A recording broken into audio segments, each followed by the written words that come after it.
Hey everyone, Humphrey here with Router Guides. It is a wonderful Saturday afternoon, about 1:30. Just finished lunch at Taco Bell, as you can see in the background. Yes, Taco Bell exists in Bangkok. There's about 3 to 4 locations, I think four or so. And we're here on Sukhumvit Soi 11. And just to give you a little pan around the place, I love playing around with this Insta360 webcam. It's just pretty cool. I've got the presets. Looking down the street to my 2 o'clock. Got tourists coming up. Turn around to the Taco Bell sign, and then we'll turn looking southbound down Soi 11. It's a great street. It's got a nice combination of modern condos, the tuk-tuks. We got Grab drivers. We got a guy down there making some coconut. See if I can zoom in. All right, got a little zoom in. And yeah, it's a nice street. If you get a hotel over here, I'm staying at the A Loft. It's a great place. Let's go down here. It's a great place. So today's video topic will be about the cultural differences, the workplace differences between working in the US, working for a US company or also a Western company versus Singapore. So US versus Singapore, workplace culture. And keep in mind, I am not doing this video to discourage you from working in Singapore. Quite the opposite. If you have the option to work in Singapore, if you're given a chance to work in Singapore, you absolutely should take it. The reason I'm making this video is to give you a heads up of the stuff that you'll run into. That way, when the situation comes up in Singapore, you can recognize the problem or recognize the situation, and hopefully that will lower your stress levels. You'll be able to cope a little bit better. And incidentally, if you're in Singapore and you want to chat about this and you want to hang out with other expats that are experiencing the same thing, hit me up in YouTube, and we could definitely chat. The first thing that I ran into was language. So it's kind of funny, in my first week, you get introduced to all the different teams and stuff like that. It was difficult for me to understand the speech from some of my coworkers and also customers and partners. And the reason for that is Singaporeans speak English just fine, right? They're taught English as one primary language. Heck, their grammar is probably better than most Americans.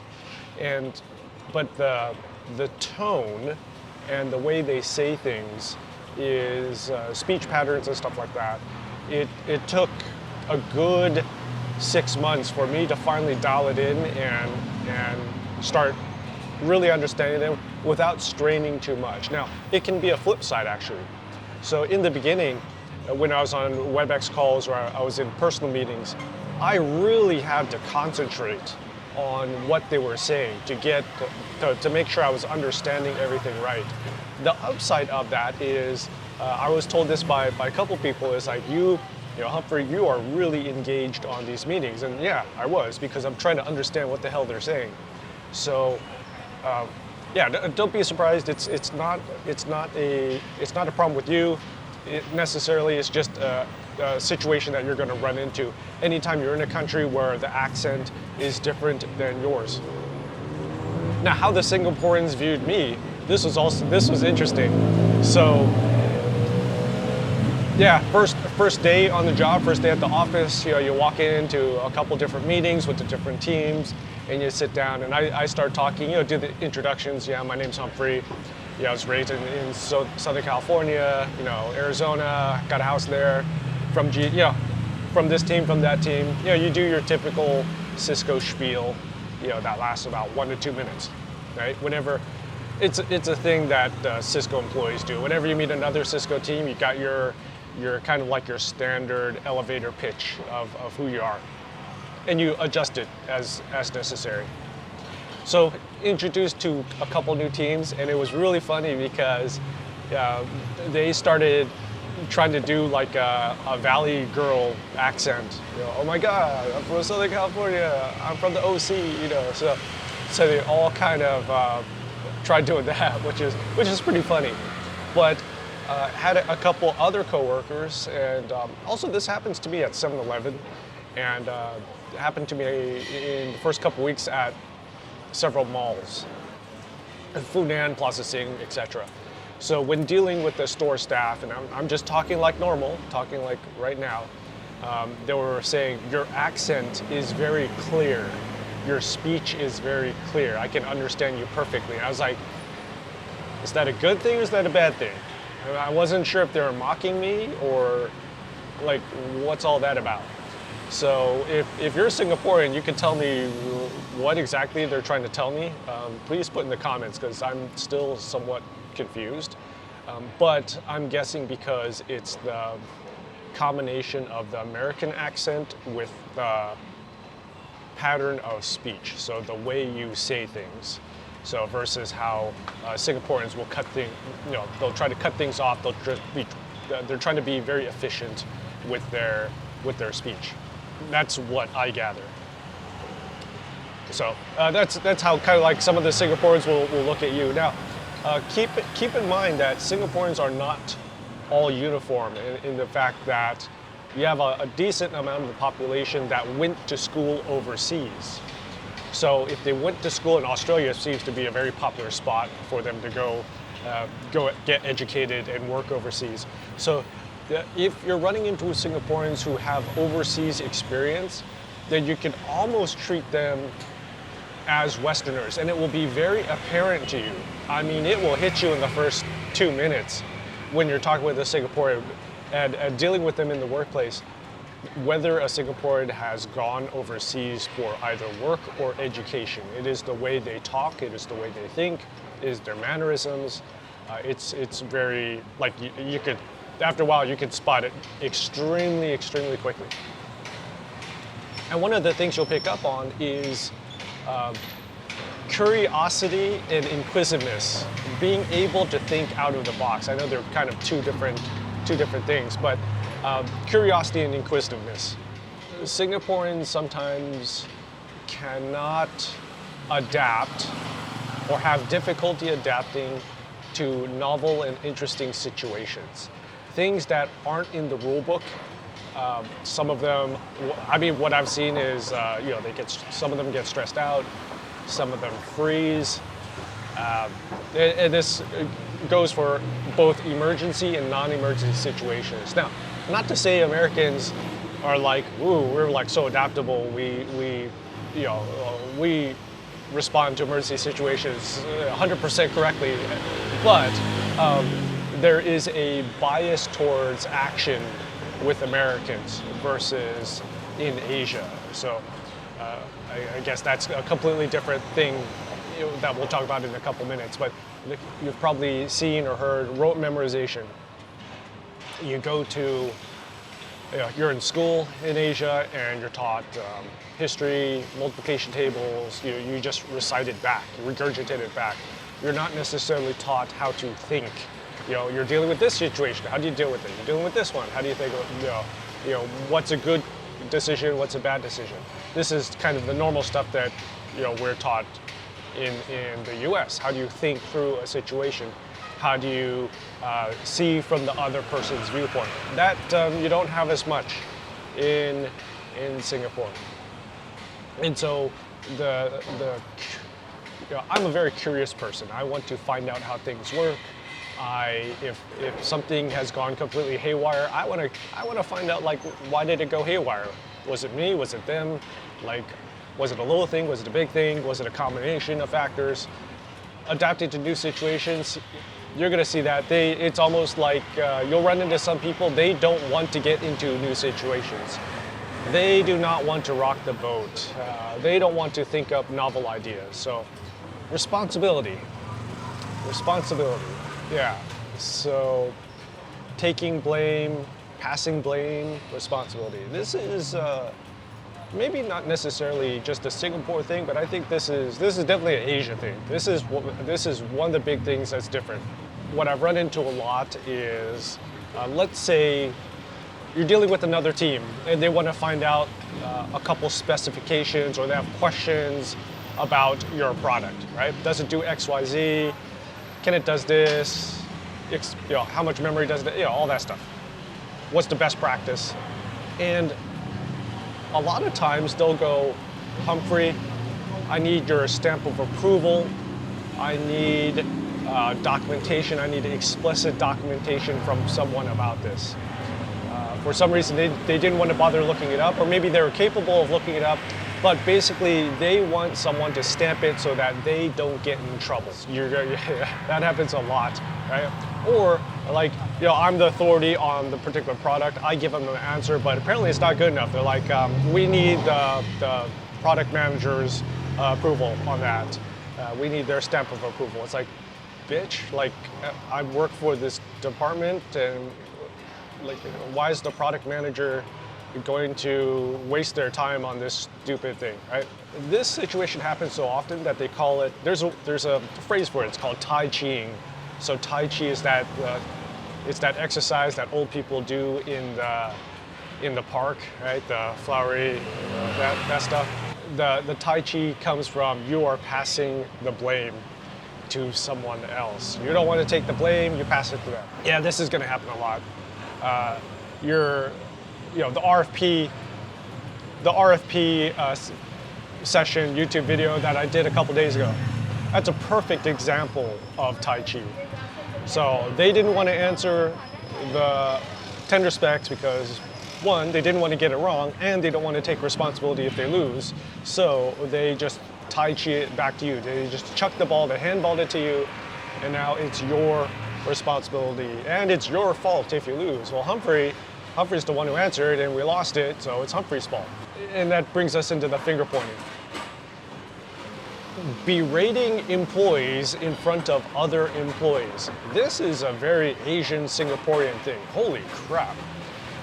Also, customers berating their own employees in front of me, in front of the Cisco SE that's trying to sell to you. A little embarrassing because you're putting down someone in front of a third party. Like there's no need for that. Like, why the fuck would you do that, right?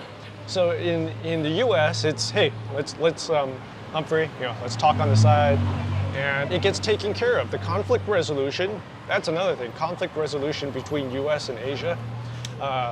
It's in Asia and Singapore, you try to avoid conflict at all costs. You try to have harmony, but the problem is it blows up, and it's like pressure cooker. You just bottle it in, and then someone just knocks someone else out. Whereas in Western cultures, you talk it out. You'd be like, hey man, that wasn't cool. Pull them off to the side. Maybe you should have done it this way or that way. And the situation is resolved. It's done. It's a more mature way of dealing with it. Conflict resolution in Asia tends to be passive aggressive. Dare I say immature? It's like, what are we in high school now?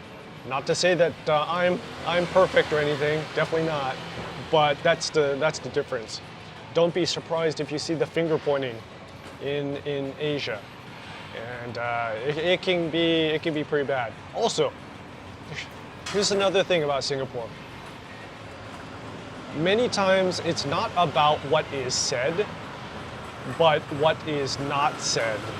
Pay really good attention to company memos, big announcements, presentations, to things that are not said.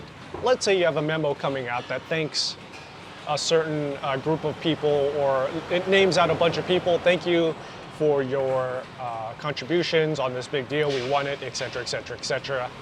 Or thank you for your contributions despite losing this deal. Okay, so look at the names that have been mentioned and look at the names that were not mentioned. Now wait a second, that person was on that team. Why is that person not? It's kind of strange, right? Why is this department not being mentioned? So sometimes, it could be an accident that they were put off, but sometimes it's deliberate, right? So that's another thing that you will run into. Being able to push forward. So I mentioned that Western cultures tend to have more bias towards action. You want to do something, right? It's in our nature to do something, anything. Let's try it, right? Let's try this. Let's try that. And if it fails, big whoop, right? We tried it. So, Western version of troubleshooting, click this, click that. Yeah, did that work? I think let's try this, right? So you kind of fumble through it and you finally get it, right? Little bit different in Asia, a lot different in Asia. If you go to most Singaporeans and you say, hey, let's just try this. Nope, they're not going to do it. That will get you in trouble. Typical U.S. phrase, right? Fire the torpedoes, damn the torpedoes. Let's cowboy this shit. Bombs away, let's just do it. Right? So that's a very U.S. American thing. Now the way they look at us when we do this is they think we're cowboys. So they're like, Humphrey doesn't know what he's doing. He's just trying everything. It's like, no, we kind of have an idea. We're going to try it. We're not 100% right, but we don't have to be. And that's the thing. Singaporeans really love certainty. They really want something to be 100% before they try it. And it's not 99%, it's 100%. One thing you'll see that will infuriate you, it was probably the thing that gave me the most stress. So let's say you're filling out an important document, right? You're filling out an important document, and the document asks for something, right? Something that's not necessarily very easily found in documentation somewhere, right? Or maybe not on the first page of Google. Yeah. So in Asia, what you will see is the person just stops. They just freeze, stop, and they will wait. And they will wait until the next status meeting the next morning. The good ones, they'll email and stuff like that, but will they take initiative on trying to find the answer themselves? Sometimes, but someone's cranking the music. So you'll see like a lot of people in Asia just stop, and it's like, well, did you try to look something up? Did you ask some people? Like, you just stopped, right? So versus in the U.S. where you're given an obstacle, you power through it. Okay, you're doing this report and you hit a snag. Like, okay, fine, I'll pause for a little bit. We'll go to Starbucks. I'll get my nitro cold brew and I work through it. Yeah, that's definitely I would say the most aggravating thing that I ran into. Well, that and the lack of responsibility or taking responsibility and just trying to pass it off to everyone else. Didn't really like that. But okay, all in all, kind of a ranty video, but we made it through. If you have any questions, if you have any observations, feel free to put it in the comments. So just let you know, a lot of the comments I get give me material for future videos, for future YouTube videos. So yeah, if you think I'm wrong, hey, tell me I'm wrong. I'm cool with it. I'm a YouTuber. We do a lot of things wrong, right? And also, I'm only one data point, and this is an American data point. But all in all, to summarize, if you're given the opportunity to go to Singapore, watch this entire video. Hopefully you did watch this entire video. And you're going to run into these situations, but you should still take the opportunity to work in Singapore. All right, Humphrey with Router Gods. See you later. Stay safe. Cisco SE. Take care. Bye.